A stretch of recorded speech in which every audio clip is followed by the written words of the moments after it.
All right, everybody. This is the Nine Finger Chronicles podcast. The reason they call it the Nine Finger Chronicles podcast is because I got my finger chopped off several years ago in a monster truck accident, and I only have 9 fingers now. So I've been wondering. Yeah, monster trucks, dude. Monster They're trucks. like They'll get wrenching on them, You just never know when they're going to take a super finger. manly stuff. Only. Yeah, exactly. Whatever happened, I was doing, it was extremely manly, and that's how I launched it. Parker McDonald, all the way from, is Alabama, like where you live in Alabama, is that, I understand it's the South. Alabama's the South, but what's the deep South? Is there something different? Ooh, that's a good question. Well, I mean, in Alabama, you got Lower Alabama and North Alabama, Central Alabama. People say that. Yeah. People say LA for Lower Alabama. Okay. I live in North Alabama, which is kind of the foothills of the Appalachian Mountain Range, kind of. Yeah. It's real hilly, not swampy really or anything like that. It looked a whole lot like Tennessee or North Georgia where I live. I hear people say Dixie all the time when referring to Alabama specifically, like it's a general term for the South, I think. And I'm not originally from here. I'm originally from West Texas. So I've kind of learned all this stuff and kind of just done my best to try to figure out how it all works. But people say Dixie, they're referring to Alabama. Yeah. Sometimes. Yeah. But sometimes they're referring to the deep South. I would say deep South would be like Alabama, Mississippi, Florida, Georgia, maybe South Carolina in there, because Tennessee kind of has this little bit of a Midwestern corner to it, up closer to Clarksville and all that stuff. Like it's more ag heavy in Tennessee, and so that kind of gives you the more Midwestern feel. Yeah. If I'm being honest with you, that's a whole lot of words to say. I don't really know what is considered the deep South, but I think I live in it. Yeah. Okay. Judging by the people I live around, I think I live in the deep South. With all due respect. Yeah. With all due respect. Yeah. I'll tell you what, like there is, when I lived in Alabama, there was still parts of it when I was there, like around the Huntsville, the Decatur, that area is where I lived, in Hartselle. There's a small town, and that's the one that I lived in. But there was still like a mix of Southern accent versus a little bit of the Midwestern accent. But when I went down south towards Birmingham and even a little further south to that on, some escapades that I had, then you start to get into, when I talk, I got the accent, right? Like there's there's nothing. And then I don't know why the state of Mississippi pops up when I was traveling from Louisiana. So I had to go to Arkansas, to Louisiana, then across Mississippi into Alabama. Mississippi is its own thing. Like, dude, I was talking to some people there, very nice and stuff like that. But, like it was, the accents down there are crazy, man. The funniest thing to me, and one of the most bizarre things to me, and I promise you that this isn't supposed to sound racist at all, but hearing a black man sound like an old country white guy. Like, oh yeah, you hear a black guy talk like an old country white guy, that'll throw you off real quick. And that's pretty common in Mississippi. Oh yeah, absolutely. Absolutely. If you talk to him on the phone, you wouldn't know what color a person was if you talk to him from Mississippi, because they all sound like country people. They just all sound the same. They all sound the same. Funny. I love that. That's cool. Let me ask you this question. When you moved from West Texas to Alabama, was there any type of like culture shock or culture change that you had to adapt to? It was subtle because we visited here. I had family in this area, and we came here every year. My mom's from this area, so she's kind of that way. She's kind of similar to the people out here or whatever. And she definitely has a strong Southern accent and things. Yeah. So there wasn't as much of that. Like I'd been here a lot, but it was absolutely different. I mean, like in Midland, Texas, where I was raised at, we didn't have trees. It's mesquite bushes, cactus, dirt. That's pretty much what you got out there. And you move out here, and then you got woods and lakes. And growing up, we loved to fish. We'd have to drive 2 hours to do it. Yeah. Anywhere, like to find water, a puddle that we could throw a fishing line in is 2 hours.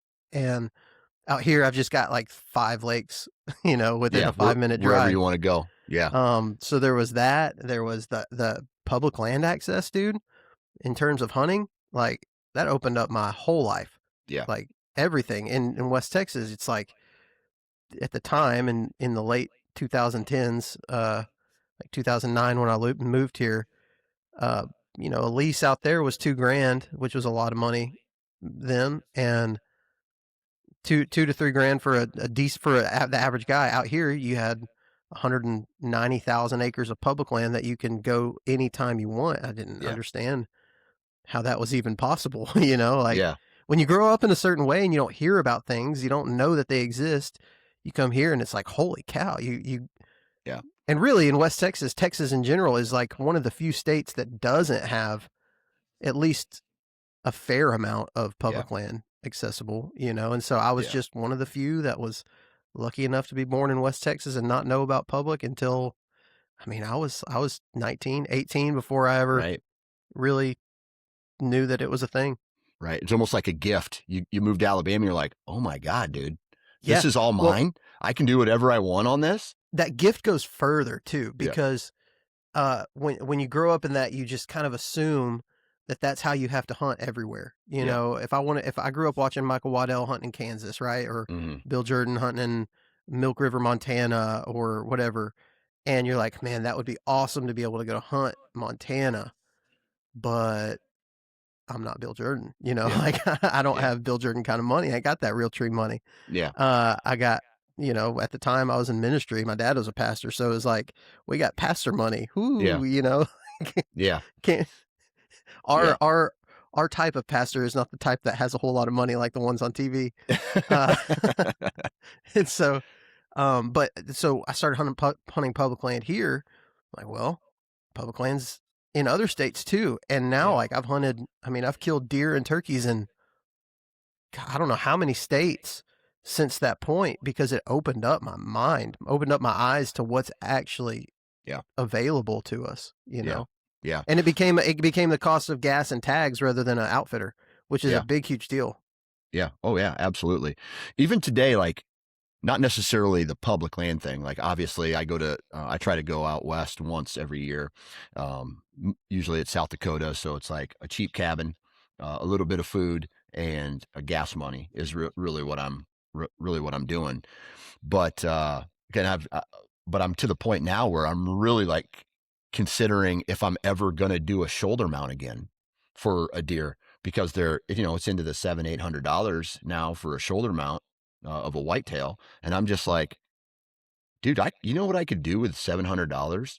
I could do another out of state trip every year with that much money if I slept in my truck. Right. And it's Yeah. just like, why do that? And so I'm looking for experiences and that public land, man. It's something else. It's crazy when the first time I ever went out west and I had to start thinking about, it was an elk hunt, right, in September. And I was like, I didn't really know anything about it until, like I started getting Onyx and I started looking and I'm just like, holy shit, I got like 30,000 acres I can go jump around on, or even more. And then like right across the road is another 30,000 acres that I can do whatever I want. And I was just like, dude, there's a lot of opportunity here, dude. So Yeah.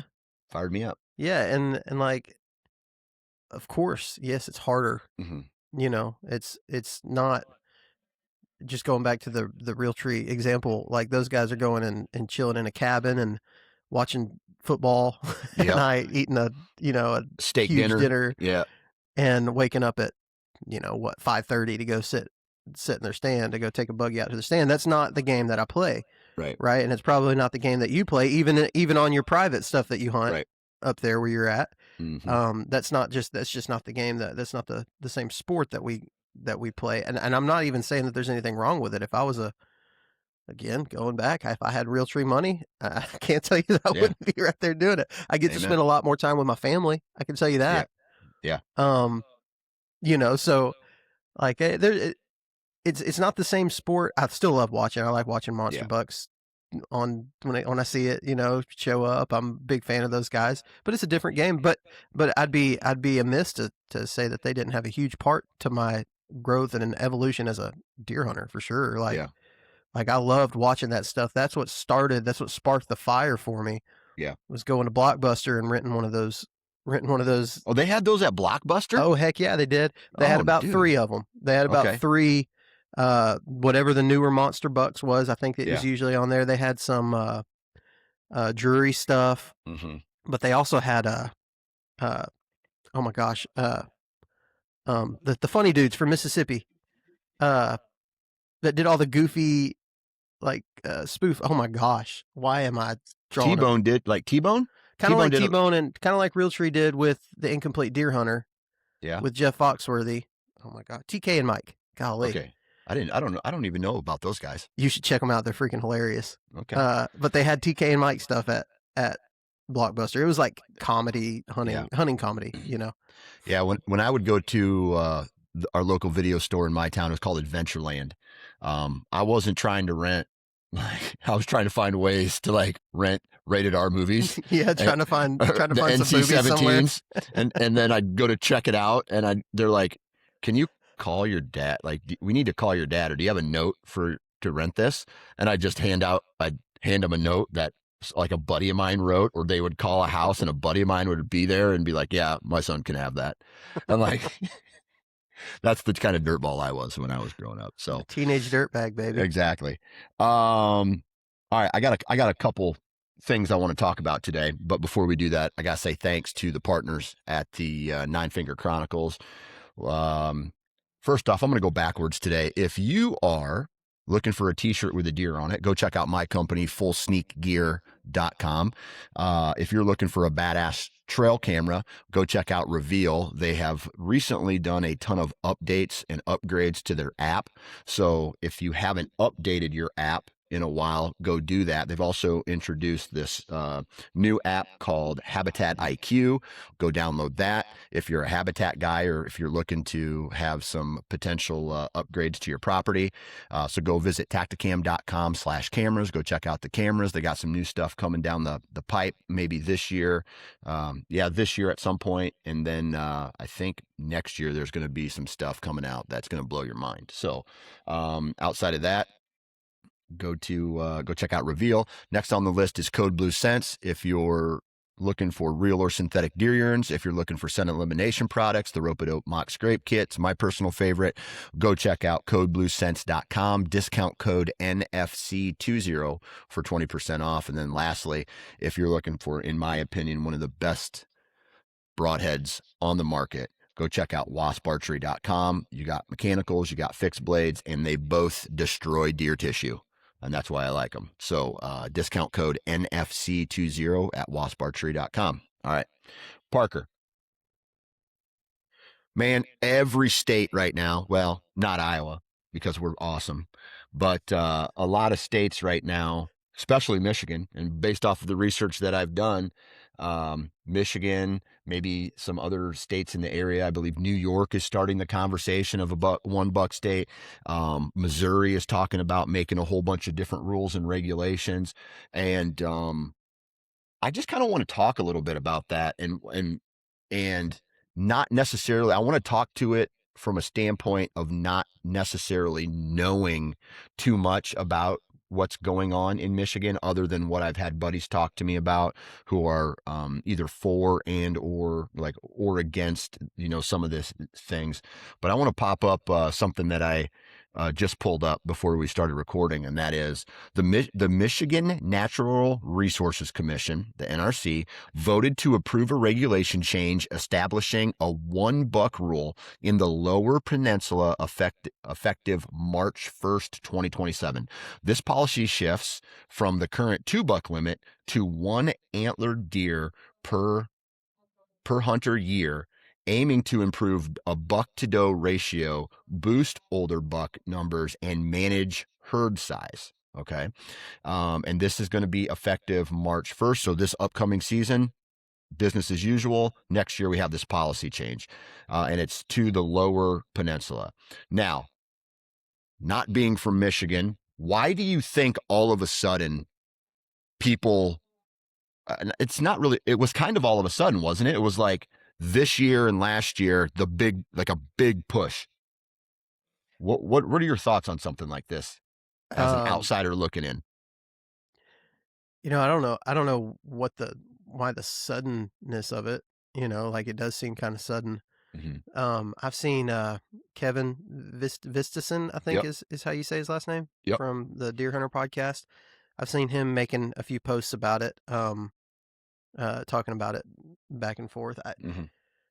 Here's the thing that I struggle with, Dan, is like down here, and I don't want to compare. I don't want to compare it, but I'm going to. Yep. Down here, we get $3 in Alabama, in the state of Alabama, season wide, and you can pretty much shoot them wherever you want. You get $3, and we get like the beginning of November through February 10th to hunt them with a rifle, right? So to gun hunt them. So whatever that is, 3.5 months. Am I right? Is that 3.5 months? November, January. December, January. Yeah. And you get, so does your season go into February? February 10th. February 10th. All right. Yep. So you guys get a rifle season that entire time. Yeah, we have 1 month of archery season. Depending on what zone you're in, it starts October 1st or October 15th. Like, and it's a month long, pretty much a month out until gun season, wherever zone you're at. And so, I look at it through that lens, and I'm like, y'all got $2. I've been to Michigan. I've hunted Michigan now twice, once for turkeys and once for deer. And there was no shortage of deer, period. Like, we saw more deer, more big bucks. Everyone that I know from Michigan, usually every year they'll kill a really, really good buck, especially the guys that are hunting private land. And so I hear people gripe and complain about the opportunity in Michigan and this and that and whatever. And I get it. Wisconsin's right next to you. Iowa's close. Ohio's close. All these really good states are next to you, but they've got it. Like, Michigan's great. I love, and I knew I was going to feel that way whenever I got there, because I mean, you maybe even be asking the wrong guy. A Southern guy just ain't going to really feel sorry for a guy in Michigan that's complaining about, we don't have a mature buck in this whole state or whatever. And it's like, yeah, you do. So my friends in Michigan kill bigger bucks than my friends in Alabama. How's that? Is that fair to say? Like, in a simple way, when I'm looking at it, I'm like, you guys are still, like, what are y'all complaining about? Now we get into, maybe they're not complaining for they see into the future, right? Like, they see, like, okay, this is the way it's going. Yeah. And I can't really speak to that, man. I'm not a part of the Michigan culture. I know I don't want anybody to think that I'm trying to down Michigan guys on this. I think they have a great state. I think they have a wonderful state. Now, I will say the amount of pressure that I've seen in Michigan, not during turkey season, and not really even during deer season, it was the human sign that I was seeing, like ladder stands. You have one field. Let's say on a particular WMA, you've got 70 different crop fields. On one field that has no reason, you might have 3 or 4 ladder stands on the edge of it. Yeah. During deer season in October, you walk through the woods, you find a random spot. Heck, you find a good spot, it might have 3 or 4 trail cameras on it. So the pressure is legit. Like, those guys, they're not lying about that. And I don't think they're lying about the quality going down or whatever, only they would know. I just know that it's still pretty dang good. Yeah. All things considered, it's pretty good. Yeah. So I can go down to Alabama and pull 3 tags, right? Like, yeah. That's for anybody. If you buy your license, you'll get 3 deer tags and 4 turkey tags. Yeah. Which is crazy. That's bananas to me. It's crazy. Right? And so even with like the limiting, or even with the research that's been done, and I just had a conversation with the lead biologist, or the guy who's in charge of all the studies and stuff. Like, the turkey population in the South is decreasing, right? It's in the process of going down. And so that's an issue. You just mentioned that in the state of Alabama, like compared to Michigan, $3, man, that's a lot of opportunity. Now, let me ask you this. $3 and 3 months to hunt them with a rifle. So you're going to kill your $3. Like, if you try, you can, there's a good chance you can kill your $3. All right. So does everybody try then? Do you No, feel like no? no, Okay. no. I mean, I think most people probably kill one or two, Yeah. and don't Yeah. feel the All last right. one. I mean, eh, I don't know. I don't know what the percentage is, so I can't even Yeah. really answer that. I would say Yeah. most people don't tag out probably, but most people kill one or two. Yeah. Do you think that that $3 and 4 turkeys, tom turkeys, is a little bit overkill? Do you think that needs to be reduced? Like, I look at something like that. Now, listen, the state of Iowa is literally cut in half, dude. Anything south of Interstate 80, that's where all the exceptional deer hunting is. Yes, you can find pockets north of Interstate 80 in the northern part of the states, but you can also find no trees in certain parts of the state either, just like around farms, right? Mm-hmm. Windbreaks and things like that. So it's heavy ag all over the place, right? And so the $1, like it's not even, Iowa's not a $1 state. We're a $2 state, right? We have one firearm and one archery tag that you can use. But what I'm getting at is like, it's just the state of Alabama probably has a little bit more cover than the state of Iowa as far Sure. as timbered acres or covered acres. And so that just means that there's more places for deer to live. I have also seen and heard, and you live down there, so maybe you can tell me, every year, dude, big bucks come out of the state of Alabama. Like, Crap, yeah. given the state of Alabama, we're not talking like giant 200 inchers, but there's There there's have been. 140. Yeah, there has been, but I'm Yeah. talking like it's not uncommon to have pull a 140, 150 out of the state of Alabama. No, you'll No. see that if you were to sit on Facebook all day, every day during hunting season, you'll probably see a 140 get posted every Hmm. day, Yeah. from Alabama. Like 130s, 140s. Now, I will say that's probably, now there are the 200s that come out every once in a while, maybe once a year. You Hmm. might see somebody shoot a 200 or something once or twice or three times. It's just very rare. Right. Um, and so that 140 mark, 130, 140 is kind of more of a pinnacle number, I would say, than it is down there. I've hunted Missouri, 130. If you got a few days to hunt, you might kill one. Yeah. Like you might kill one on the first day. And there's not any shortage of those running around Right. up in your part of the world, and so that number goes down a little bit. But no, there's 2 years ago, I guess not this past season before that, I killed a 144 Hmm. on public in Alabama, and I mean, and my buddy Pablo, he killed a 142 last year. Like they're there. It's just That the effort, and that's what some of the guys in Michigan are saying. sure They're saying that if you just have to put those deer are there, you just got to put a little work in to go get them, right? they're there, and like guys like Andy May are doing it multiple times a year out there. The best hunters that I know out here. Now, I will say Andy May's probably one of the, like, I think if he came down here, he'd probably kill the 140 every year. Number one, the dude's He's exceptional. Yeah. he's in exceptional shape. He's got an Yep. exceptional mental capacity. Like he's a good shot. He's good with his gear. Like he's got all the things. He can hunt anywhere he wants. Yeah. But the best hunters I know here are not killing 140s every single year. They're not Yeah. killing even 130s. I know one guy that kills some pretty big bucks every year, but they're not that kind of numbers. Right. My point is that Andy, the fact that guys like Andy exist in Michigan, and there's more than just him. I know there is. Yep. There's guys killing megas every year in Michigan. The fact that they even exist tells me it's not like awful. It's not just terrible. And I've been to Right. Michigan. There's deer almost on every corner in Michigan. There's a lot of deer in Yeah. Michigan, and that's what they all say. A lot of deer, not any big deer.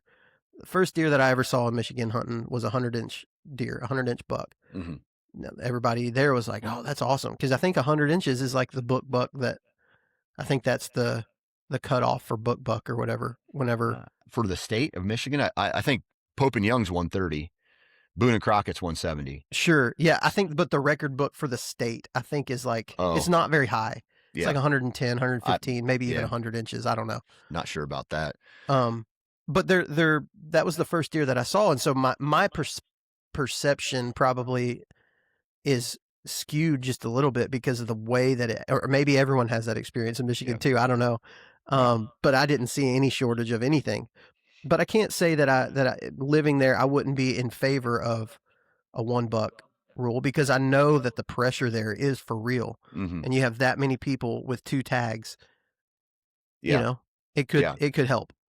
So why, first off, before we get into like some more of the details of this, why do you think all of a sudden there's these pushes across multiple states to change these rules to what feels like reducing non-residents and increasing, like, they're saying it's to balance the sex ratio, right? But you don't balance the sex ratio by like just strictly reducing buck kill numbers. You got to shoot some does at some point, which Yeah. the state of Michigan just isn't doing.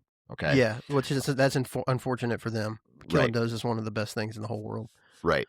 It's so But much fun. yeah, They need to do it more for sure. And I noticed that when I was there, the amount of does was unreal. There's a ton yeah, of does in yeah, Michigan. yeah. And I knew that too. Like I've hunted Michigan once and I figured it out, right? Like I'm Yeah. just like, holy cow, I saw lots of does. Yeah. I also saw in the headlights of my truck when I was pulling, rounding a curve to go down the road to get for a morning hunt, I saw a 40-inch 10 pointer in the field. So they're there, right? Yeah. But why do you think hunters across the nation are like all of a sudden just like starting to put their foot down about their state and shake up these rules and regulations? That what seem to be like, my gut feeling tells me it's less about any type of balance or sex ratio, and it's more about getting bucks to grow bigger antlers. You want me to tell you what I think it's about? Okay. Because it's a little bit different. I think there's some people that have that mindset. Yeah. No, I'm not gonna, but I think most of the support that you see for either side is due to social media outrage. It's like you see. I think a lot of the issues are social media driven. People Okay. want to put regulations in place when well, I noticed it when I was in Missouri. You get on these forums on Facebook, and these guys they just dog non-residents for no reason. I mean, a guy posts a 125-inch 8-point that he killed on a WMA or conservation area in Missouri, and the guys are like dogging him for it. Just, I Yeah. mean, like, it's bad. The Yeah. Missouri forums they hate non-residents. They hate them with a passion. I'm sure there's other states that are this way too. Michigan might be the same. I don't know that there's a lot of non-residents coming into Michigan, like they are in Missouri. But I think the social media, when you post something on social media like that with an outrage, you get other people who have the same experience, who have the same outrage, and it just snowballs, man. And Yeah. I don't know that for fact. I'm sure a lot of this is based on real actual data, but I think a lot of it's based. A lot of the general population's support for regulations is rooted in jealousy. 100% rooted in jealousy. Yeah. When you see the average when Bo, Bo Bill or whatever his name is from Tennessee is seeing on Facebook that the state wants to limit something about non-residents, he thinks back to the time that a non-resident came in walked in on him or beat him to his gate or whatever. Yeah. And I think that's where a lot of it comes from, at least what I see. When people support something like that, it's usually rooted in jealousy in the population, as far as the population is concerned. Yeah. I think that's why you're getting a lot of the support for it. People want something to gripe and moan about. Yeah. I've also heard the negative parts of a lot about this, where states like Wisconsin, states like Minnesota, states like Michigan, maybe New York could be thrown in there, Pennsylvania. We're talking deer camp type states, right? Where there's a huge influx of people that go to deer camps. They shut down schools. People take time off of work so they can go to deer camp. Do you feel like I've heard on social media that this could potentially hurt that type of environment, that type of tradition, because the archers get it first, they shoot their buck. Well, they don't want to go to deer camp anymore because they've already filled that tag. Do you think that's going to ever turn into an issue in something like this? if it does, it is that individual's own fault. Yeah. If it does, it's Yeah. that. I mean, I tag out almost every year in Alabama, Mhm. and I have deer camps in January and February that I go to, and I Yeah. shoot does. I mean, we just talked about that. That's an issue, right? Maybe in a state like Michigan or Mhm. Missouri or whatever, is people not like go shoot your does. If that's it, then you don't really like deer camp. You like to kill stuff, Yeah. and because and listen, power to you. I like to kill stuff and I like deer camp. So, Yeah. um, I try to figure out a way to go if I can to any camp, whether I'm tagged out or not. So, if somebody has that idea that it's going to kill the deer camp mentality, well, that sounds that sounds a whole lot like they're just trying to prove a point. Right. Like self sabotage Yeah. more than anything. Yeah. And this is where, you know, I have a very skewed reality of where I have grown up hunting, where I live, and what properties I currently have access to. Dude, compared to the rest of the nation, dude, I got it made. I know that, right? But because not only do I have access to larger antlered animals, but I also have access to well balanced deer herds, right? Dude, it's got to be where I hunt, man. It's got to be close to 50-50 Yeah. on one of my farms. On the other farms, it's probably 25-75, or like, I don't know, 30-70 or something like that, bucks to does. But that's still really good, Mm-hmm. compared to the rest of the nation. And so, but I'm thinking here about some of this stuff. Like, I'm to the point now where I want to start involving my kids and bringing them hunting. Well, that means that there's a potential for more deer and younger deer to get shot, especially bucks. Like my boy this year, he shot a doe last year, and this year he says he wants a buck. Okay. Which means I got to go find him a buck, and I'm not going to hold him off on, a 90 incher that walks by or whatever the case is. Like, I'm just going to let him go. That means that he's not going to grow up to be a 3-year-old, 4-year-old, whatever mature buck. So that means there's going to be less deer potentially on the farm. There's going to be more of a skewed, sex ratio potentially. But at this point, I'm looking at it and it's like, what is the value of antlers? Or is opportunity the most important thing? Right? And being able to have deer in front of you to shoot, not just antlers, but deer in general. And I think, like, there's some states where I've interviewed guys from Vermont before, and they're like, dude, I saw 4 deer an entire season, and maybe 2 of them were within shooting range. And so you look at something like that, you're like, damn, I'd go crazy having to go from what I have to something like that. Or go hunt a rut in Michigan if it's truly that pressured. So it just, I'm always thinking about what is actually important. Is it access? Is it opportunity, like shot opportunities? Is it big antlers? And then some people get a hold of what they really want, rally the troops, and we live in a democracy. And so if you're good at rallying the troops, like this is an example. Michigan's changed its law. That's a lot there, Dan. I know. That's a lot there to unpack. I know. So to your point, I agree with you big time about about the confusion of what is the actual goal here. Is it big antlers? Is it opportunity? Well, the opportunity, this is my favorite thing about turkey hunting. Okay, I know you told me to hold off on turkey talk, but I want to say this because it's important.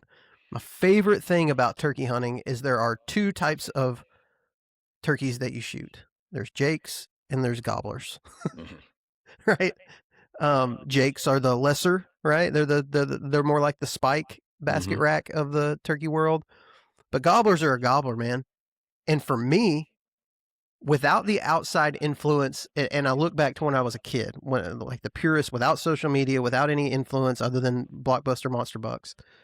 When I was a kid, my first buck that I ever shot was this goofy looking, stupid looking 7-point. I was with my dad, and my emotions in that moment were like, both of our emotions in that moment, where you thought it was a giant 150-inch deer, Mm-hmm.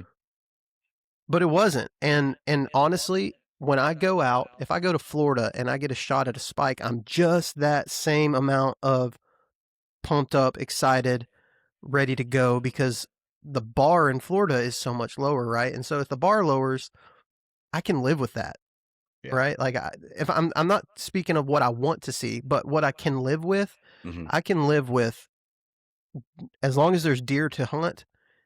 If the biggest bucks are spikes, bro, then we're gonna go spike hunting every Yeah. fall. Like that's, and I'm gonna feel the same way. I'm not gonna quit. I don't do this for the size of a rack. Those are great. I love shooting a big buck. It's fun.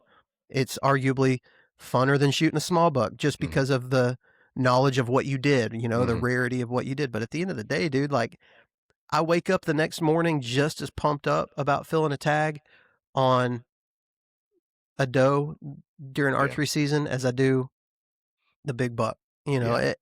and so for me personally, no, man, like, it's not about the antlers. And maybe that's why I feel the way that I do about a state like Michigan.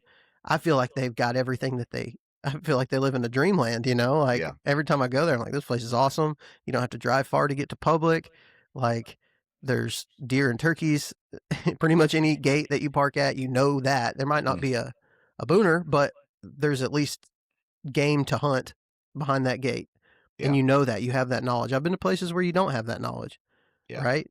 And so, yeah, I think maybe Do I'm a you little less graceful for them in that, because I feel like what I like to do with hunting is all experience yeah. based.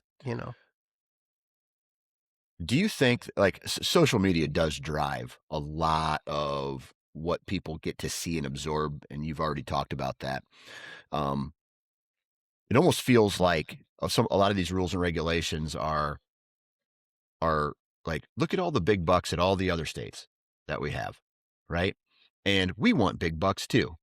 Mm-hmm. Well, let's change some things. Well, remember what two states carry the most hunters in the entire country? I don't know. I think it's Pennsylvania and Michigan, though. Yep, exactly. Is that Those right? two. Well, and then I think Texas, just because of It's size and gigantic. population. Yeah, but I think, especially in the Midwest, Pennsylvania and then Michigan. So it blows my mind. Like, there's obviously way more people who hunt in those states every year. Of course, right? Of course, there's going to be a lower buck ratio. Bucks, especially in a culture and a tradition where the buck is king, right? Like, guys are shooting fork horns just to say that they've got their buck, right? Of course. In Iowa, the culture is not to do that, right? Like, it's crazy. I grew up where I passed bucks before I shot a buck, right? Believe that. Like, that's the culture where it's like, don't shoot a fork horn, dude. There's even if it's your first deer, even if you just don't do it. even if it's your first deer. Like, I tell this story 1,000 times, dude. I got a trail camera, and I went and I put it out, and I went, it was a film camera, so I had to drive all the way back into town, get it developed, and then I put it in, I got it developed, and I went back out to the farm, and the farmer was in the combine, and he came down and looked at him. I'm like, check this buck out. And it was like, dude, it was like a legit 130 class 10, maybe a 3-year-old, 2-year-old or something like that. And I go, look at this buck. And I was jacked. And he goes, don't shoot that buck, dude. There's so many, he's like, there's so many bigger deer out here for you to go chase and shoot. Don't shoot that buck, because next year he's a big one. He turns big, or even bigger the year after. So go find a big one. I was like, huh? You got the old mentor men in Iowa telling people not to shoot. You got the guys at Jackson, Alabama, like, you didn't shoot that spike? Exactly. What are you thinking? Exactly. So that's what I'm saying. Like, it's culture. A lot of it is culture driven too. So the goal is, if you're listening to this and you're from Michigan, my goal is to have, in the next week or so, I would love to have a supporter of this rule and regulation and someone who opposed it on at this, like not necessarily at the same time, but just a conversation about how this came to be, because I feel like it was just like boom. It was almost like maybe they were at the Michigan Deer Classic, and some guy was like, dude, I didn't see shit this year for big deer, right? What did you see? I didn't see shit either. What did you see? I didn't see shit either. And then it was just like almost in South Park, where it's like rabble, rabble, rabble, rabble. You know, all these people started forming this group, and then it's like, you know what? We got something here. Let's try it. Right now, the other thing is, I have a buddy who lives in northern Michigan, not the UP, but northern Lower Peninsula. Mm-hmm. And he was talking to me about the opposition when they introduced, I think there's 7 or 8 counties, maybe more, that have antler point restrictions. Okay.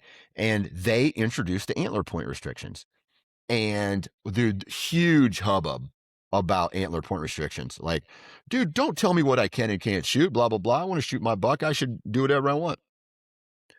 Well, what happened out of that is bigger bucks. Okay. And then people started to slow down a little bit in what they were bitching about, because it turned into bigger antlered deer in those areas. And now you start to hear people like, do you support antler point restrictions? And if you're from that area, they're like, hell yeah, I do, because I got to see the direct result of antler point restrictions. Even some of the guys who are, like, my buddy Bob, he lives up there, right? And he's just like, dude, nobody wanted it. It happened. And yes, bigger bucks happened because of it. And now everybody's like, oh, okay. So it hurt for a couple years. And so I wonder if you're going to start seeing something like that, where people are just completely opposed to it. And then all of a sudden there's, 140s around every corner in Michigan, or, some shit like that. Or people are starting to see bigger deer get shot because there's only so many bucks that can get shot now. It's essentially the opportunity is cut in half. Therefore, the guys who are whatever percentage of people who shoot 2 bucks a year in Michigan has, that's gone to 0 now. Mm-hmm. So now those bucks squeak through to make it to whatever age class is next for them. So, and then if it turns into, I like this now. Perhaps what you get out of this deal, because I mean, you kind of threw this on me when we got on here about what the actual topic was. Yeah. So I didn't have a ton of time to like really think about it, yeah. But I've been all over the place in this conversation. Like, yeah, I support it. Yeah, I don't. Like quit griping about it. Why are y'all don't have nothing to gripe about? Quit griping. But at the same time, I think it'll work. Yeah. If nothing else, a $1 thing. Here's what I see happen all the time. People are like, I'm going to just shoot a small buck just to get the monkey off my back. And I do this too. Yeah. So this is like, if you have more than one tag, that first tag is kind of a wild card, you just shoot whatever gets you excited just to get the monkey off your back, meat in the freezer, whatever it might be. Now you go to a $1. Now all of a sudden you can't do that anymore. You got to make sure that $1 is what you want to shoot. Otherwise you're done. Yeah. And so I don't think everybody's probably tagging out, but I'll bet a lot of people are shooting that first monkey off their back buck, which means a lot of young bucks are getting shot. Yeah. Do you think that if I want to talk hypothetically about where you hunt in Alabama, Alabama goes to a $1 state. Okay. Mm-hmm. Does that, 2 things. One, do you think they start shooting more does? 2, do you think that the bucks all of a sudden get bigger in Alabama because of that? Yeah. I mean, I think there's more bucks. We had a year where the acorn crop was really bad, really bad. Deer didn't get killed that year. Not very many deer got killed that year. The following year, dude, it was crazy. I mean, it was a madhouse in the woods during the rut, because a bunch of bucks that would have got shot at 2 years old are now 3, and they're sporting a decent rack. And now the 3-year-olds that would have got shot at 3 or 4, and they're, they're tanks. And it was a crazy year. I killed all 3 of my bucks back to back, 3 hunts, 1, 2, 3, killed them all. And all of them were great bucks. And that year was crazy. And so I've thought about that a lot, of like, if we did do that, I thought about it with turkeys. If we did that, would it have the same effect? like this many deer or this many turkeys didn't get killed last year, so there's that many more on the landscape. And that's the only real data study, I guess, that Yeah. I have personally. Yeah. But I do think that it would work. Absolutely, I think it would work. Yeah. I think it will work in Michigan. I think you're going to see bigger bucks. My only question is like, did you really need to? And I don't know. I don't know the Yeah. answer to that. You know. Yeah. Yeah. It's going to be interesting to see what comes of this.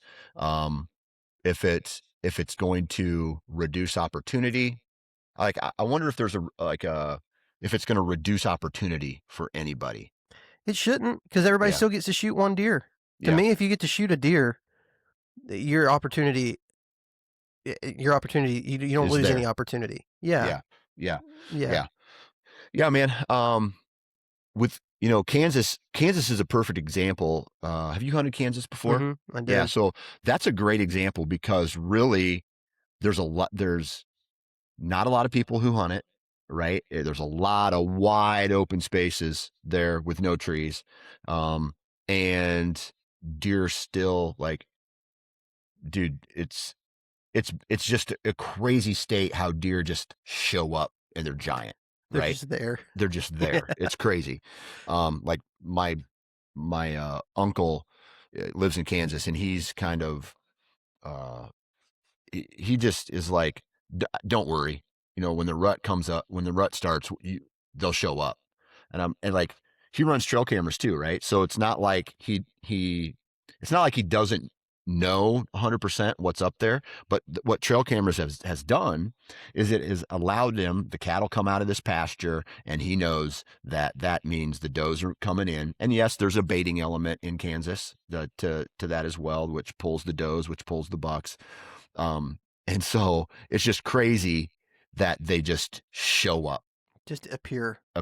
right? And that's a low population, but in a state like Michigan or Pennsylvania, where there's probably a trail camera around, on every 20-acre lot out there, they know exactly what there is. And I'm just trying to I'm just trying to think out loud here where I understand it, right? Like, let's say there's a 300-acre square and it's all broken up into like 80s and 40s, and maybe there's 100, maybe 100. The person who has the best terrain feature in there is going to have the best opportunity at deer movement throughout the course of, let's say, a rut, right? And or if you have the food, you might be the guy who has the best opportunity to kill deer during the rifle season or even in the archery season. And so then that one big buck shows up and he's on several trail cameras on a whole bunch of different properties. He gets shot, and now there's what, 7, 8 other hunters that still have tags in their pocket. They're going to shoot a deer. And so then the next layer gets peeled out. And so in Iowa and in Kansas, you probably don't have that as much because there's less hunters on the landscape because and I always bring this up, the hunters per acre. How many hunters are there, or acres per hunter, whatever you want to, however you want to look at it?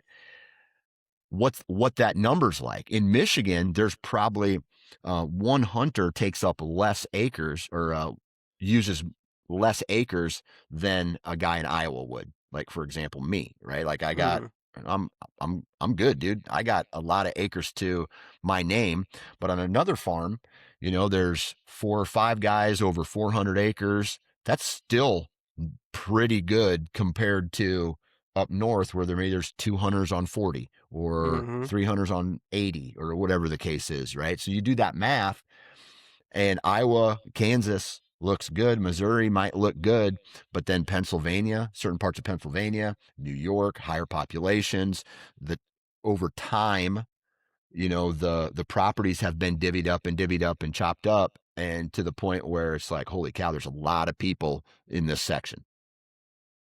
Yeah, man. And the people, I think the people part of this is with deer specifically Mm-hmm. is probably the driving factor on this. Yeah. Like the pressure, like guys are seeing people, there's more people, Mm-hmm. there's too many people in the woods. I think if you figured out a way to to figure that out, then you might get it figured out. But I'll Well, also say this, dude. I travel a lot. Yeah. Okay, I have traveled a lot more than I do right this second, but I've traveled to most of the United States in regions, and outside of opening day, whether it be archery or rifle, outside of opening day, I have never seen pressure that ruined it for me. Do you know what I mean? Like just an unreasonable amount of pressure. Now, even in Missouri, I saw more pressure in Missouri on opening day gun season than I've ever seen in my life. And I still killed a buck in Missouri with my gun, you know, like it wasn't detrimental pressure. And so like even I went to Michigan last week. I was in Michigan turkey hunting, and there's people everywhere, dude. There's like I'm among populations. I slept at a Walmart parking lot 10 minutes away. There was a big town close. I had every turkey to myself. Yeah. You know what I mean? And that's in Michigan. This is a state we're talking about that apparently has a hunter, you know, every yard. Yeah. And I had these turkeys to myself. Yeah. So you're not going to hear me complain a ton about pressure because I just don't think it's as bad as everybody's saying it is. I have moments where pressure ruins a day or something, but I just don't think it's that terrible. You know, like I find success. I go after it. I get after it. I work hard. I get up earlier than people, and people are almost never a determining factor on whether or not I'm going to be successful. Yeah. So I don't know. I feel like that a lot of people think that there's people on every corner, and there's just not. Even in the most populated areas, there's just not. Well, this has been a really good conversation today. It could go a couple layers deep. I had this crazy thought in my head. Well, we're going to shut it down, but I want to leave everybody with this. Do you think that there will be rules in the future? And I don't want you to answer this because I'm going to stop recording as soon as I ask it. Do you think there's going to be rules in the future where all of a sudden people get so pissed off that they actually start reducing the hunter numbers by law, saying you can't hunt this year, but you can hunt next year? Like, that to me seems crazy, but the way things are going, it doesn't seem like it's that far-fetched of an idea these days. I've seen crazier. Exactly. I've seen crazier things. Yep. So shout out to everybody who's paying attention to this podcast. Again, if you're from Michigan and you want to talk about this, hit me up on Instagram, and I'd love to chat. Parker, appreciate your time. Yeah, man. Thanks we'll for talk having to you me. when we talk to you. And good vibes, everybody.